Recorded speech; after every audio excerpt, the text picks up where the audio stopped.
திடீர்னு விஜய்கிட்ட மட்டும் இணைஞ்சிட்டீங்களே, திமுக கிட்ட அப்படி இல்லாதது என்ன தாவேக்கால இருக்கு, விஜய் கிட்ட என்ன இருக்கு? திமுகவில் அன்பில்லை, மரியாதை கூட இல்லை.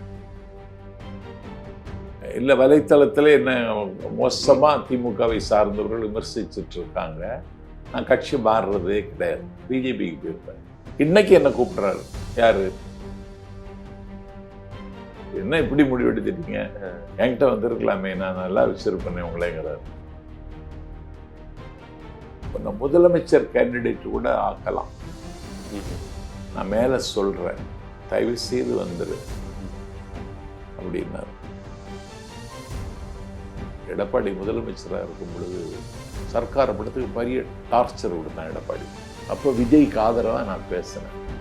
நீ இன்னைக்கு சர்க்கார், நாளைக்கு அவரே சர்க்கார் அமைச்சாலும் அமைப்பார், ஜாக்கிரதையா இருந்து சொன்னேன் நான் எடப்பாடிய.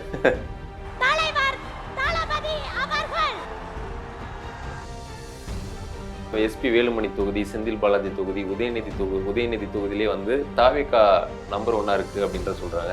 சேப்பாக்கம் துணை முதல்வர் தொகுதியிலே சொல்றாங்களே இருக்கு, விஜய்க்கு ஆதரவு இருக்கு, விஜய்க்கு ஆதரவு அங்கேயும் இருக்கு.